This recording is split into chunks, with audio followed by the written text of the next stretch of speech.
She swore her male best friend was just looking out for her, even as he constantly compared me to her ex. When I told her it was more than friendship, she got furious and called me jealous. I stayed quiet. Weeks later, his drunken confession at a party proved I'd been right all along. I am a mechanic. I own a small shop that specializes in restoring vintage motorcycles. My world is concrete. It is made of steel, oil, and logic. When an engine does not work, there is a reason. You diagnose the problem, you find the faulty part, and you fix it. There is no magic, no gray area. Just cause and effect. I thought my relationship with my girlfriend Kate was the same. I thought it was a well-tuned machine. It turns out, I just was not listening closely enough to hear the engine knocking. Kate and I had been together for 3 years. She is a good person, or at least I thought she was. She is kind, a little naive, and she sees the best in people, even when they do not deserve it. We had a good life. We lived in a small house I owned, we shared bills, we talked about the future. It was a partnership. I was not a wallet, and she was not a princess. We were equals, building something together. The problem was her best friend, Danny. Danny was a snake, but the kind that convinces you its hiss is just a song.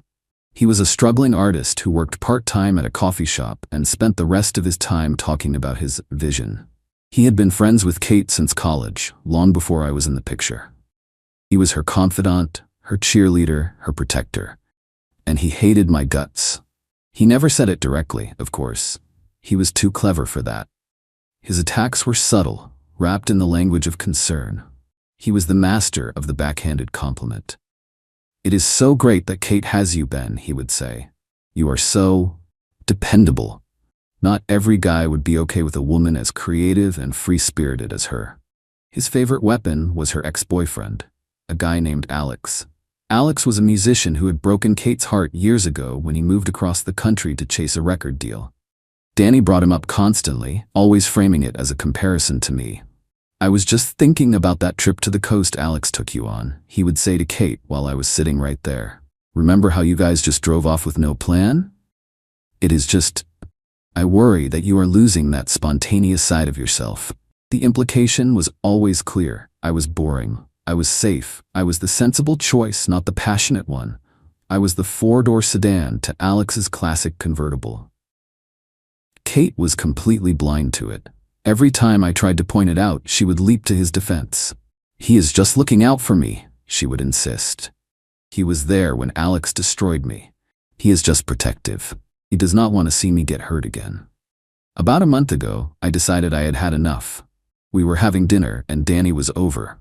He started talking about a new art gallery opening and how Alex's band had played at a similar event years ago. "You should take her, Ben," he said, looking at me with that fake, pitying smile. "She needs to be around that kind of energy. It is what she is used to." After he left, I confronted her. I was not angry. I was direct. "Kate," I said, "Danny's comments about Alex are not about protecting you. They are about undermining me. He is trying to poison our relationship." She exploded. It was the biggest fight we had ever had.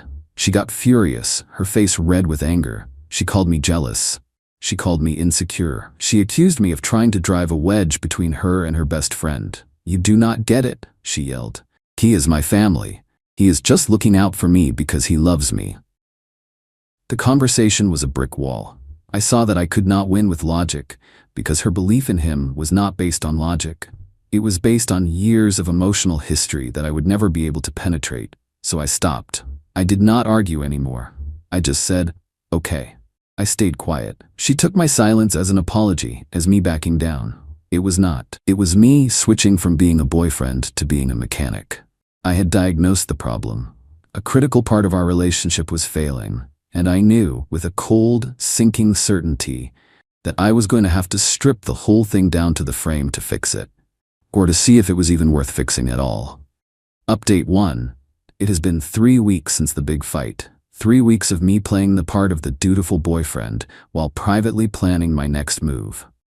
For Kate, everything had gone back to normal. I had stopped questioning Danny's motives, so in her mind, the problem was solved.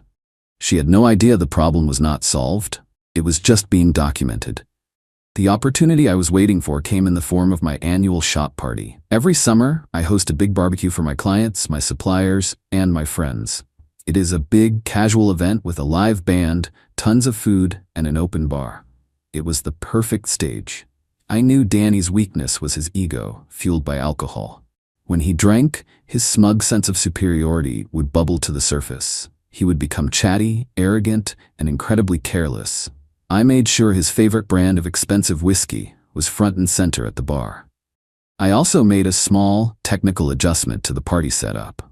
I installed a new set of high-fidelity, voice-activated security cameras in my workshop where the bar was located. They were small, discreet, and provided a crystal-clear audio and video feed directly to my phone. The party was in full swing by early evening. Danny arrived with Kate, already acting like he was the host. He made a big show of greeting my clients, acting as if he knew anything about vintage motorcycles. He spent most of his time by the bar, holding court with a group of Kate's friends, the whiskey flowing freely. I stayed busy, talking to guests, managing the food, but I was never far from my phone. I watched the live feed, waiting. Around 9 o'clock it happened. Danny was drunk, his words slurring slightly, his face flushed with a combination of alcohol and self-satisfaction. He was talking to two of Kate's friends, women I knew did not particularly like me. "I give them 6 more months, tops," Danny said, his voice loud enough for the camera's microphone to pick up perfectly. One of the friends asked what he meant. "Ben is a temporary solution," Danny slurred, taking a large gulp of his drink. "He is the recovery boyfriend. The safe choice after a guy like Alex. But he is not her future. I am her future." He laughed. A smug, ugly sound. "She is just so wonderfully naive. She thinks I am her protector. She has no idea I have been the one planting the seeds of doubt this whole time. Every time I mention Alex, it's a little crack in the foundation, a little reminder of the passion she is missing. She thinks it is her own idea, that she is growing bored of him. She has no idea I am the one writing the script." He leaned in closer, his voice dropping to a conspiratorial whisper. "The best part is, she defends me to him. He thinks I am the problem, and she thinks he is jealous. It is perfect. He is pushing her right into my arms.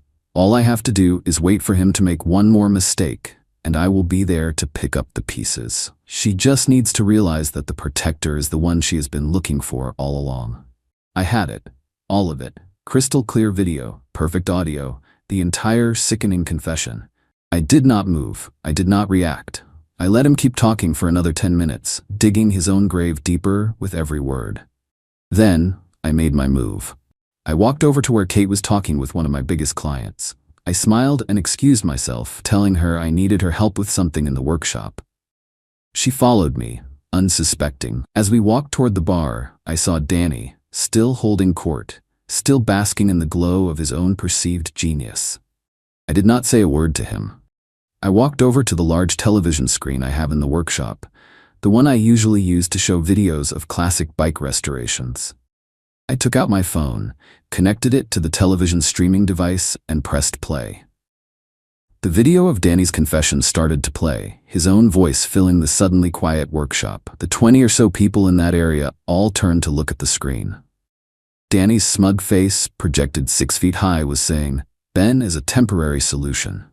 The real Danny froze, the whiskey glass halfway to his lips. His face went from flushed red to a pasty, sick-looking white. Kate was standing next to me. She watched the screen, her expression shifting from confusion to disbelief to a slow, dawning horror. She heard him call her naive. She heard him admit to planting seeds of doubt.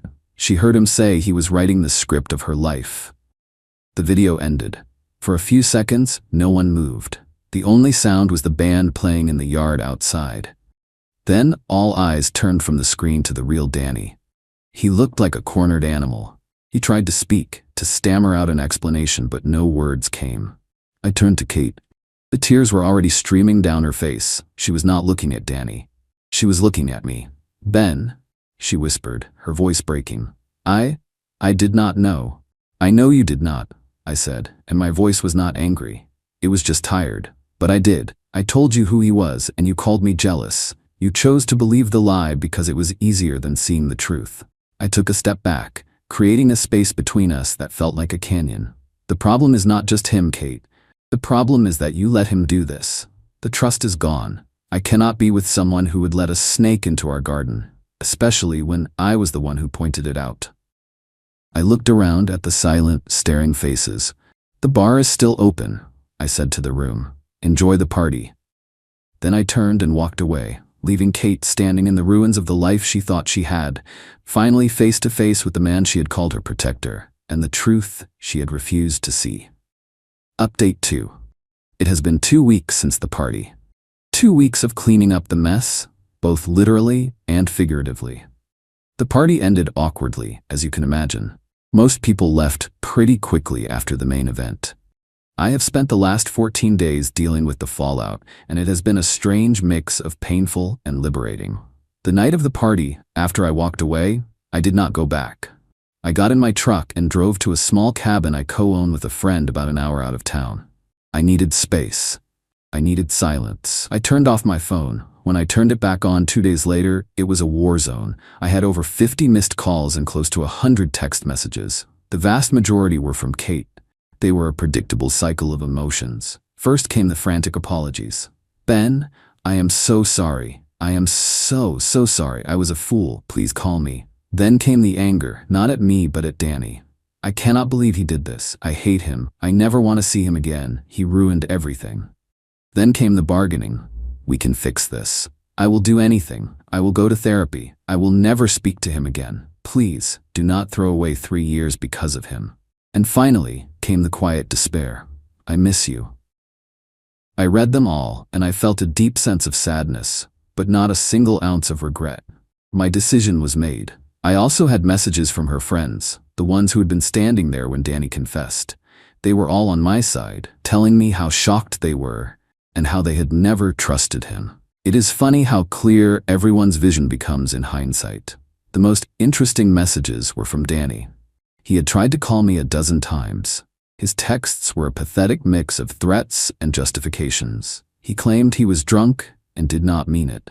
He said I had set him up and that I was the manipulative one. He even threatened to sue me for recording him without his consent, a threat that was completely empty since the recording took place on my own property where I had clearly posted signs about security cameras being in use. I did not respond to any of them. Instead, I went back to my house and started to pack. I packed every single thing that belonged to Kate. I was careful and respectful. I wrapped her fragile items in paper. I folded her clothes neatly. I was not angry at her. I was just done. She showed up while I was in the middle of packing. She must have used her spare key. She stood in the doorway of the living room, surrounded by boxes, and just started to cry. "What are you doing?" she asked. "I am helping you move," I said, not looking up from the box I was taping shut. "I do not want to move," she said, her voice small. "I want to stay here, with you." I finally stopped and looked at her. "That is not possible, Kate. You know that." We talked for an hour. It was the first real conversation we had had in months. She was broken, truly and completely. She told me she had confronted Danny after I left the party. He had admitted everything, still trying to claim that he did it because he loved her. She had thrown him out of her life, but the damage was done. "I was so stupid," she said, wiping tears from her face. "He was my best friend. I trusted him completely. I never thought he would be capable of that." "I know," I said, "but I am not leaving you because of what he did. I am leaving you because of what you did. You did not trust me. You did not respect me enough to even consider that I might be right. You chose him over our relationship, over and over again. The trust is broken, Kate, and a relationship without trust is just an engine waiting to seize up." She did not have an answer for that. She knew I was right. I helped her load the boxes into her car. It was a sad, quiet process. When we were done, she stood in the driveway, looking at the house. "I really loved you, Ben," she said. "I loved you too," I replied. And it was the truth. That was the last time I saw her. The fallout for Danny has been absolute. The video of his confession, which I did not release publicly, has been shared among our entire circle of friends. Everyone has seen it. He has been completely ostracized. He lost his job at the coffee shop because the owner is a friend of mine and was at the party. He has become a social pariah. He tried to create a narrative where he was the victim, but the evidence was undeniable. His own words, his own smug face had condemned him. Kate is living with her parents. She is trying to put her life back together. I feel for her, I truly do. But her problems are hers to solve. I am not the mechanic for her life anymore.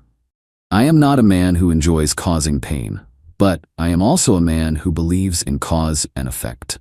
Danny set a course for destruction, and Kate chose to ride along with him. I just made sure that when the crash came, I was not in the car. Final update: it has been 6 months since the party that ended my relationship and, in many ways, started my new life. The silence from that world has been a blessing. I have been focused on my work, my shop, and rebuilding my own sense of peace. The final pieces of this story have fallen into place, and the conclusion is a quiet one, but a definitive one. My business has never been better. The word of mouth from the party, ironically, has been incredible. My clients saw me as a man who does not tolerate nonsense, and in the world of high-end restorations, that kind of reputation is gold. I have been pouring my energy into my work, and it has paid off. I have had no contact with Danny. From what I have heard, his life has completely imploded. After losing his job and his friends, he had a breakdown of sorts. He started posting long, rambling rants on social media, blaming everyone but himself for his problems. He blamed me for trapping him. He blamed Kate for being weak. He blamed his friends for abandoning him. The posts were so unhinged that he eventually had to delete his accounts. The last I heard, he had moved back to his hometown, a failed artist with a reputation for being a snake. He got exactly what he deserved. The story with Kate has a more complicated ending. About a month ago, I received a letter from her. It was not a plea to get back together. It was not an excuse. It was an apology.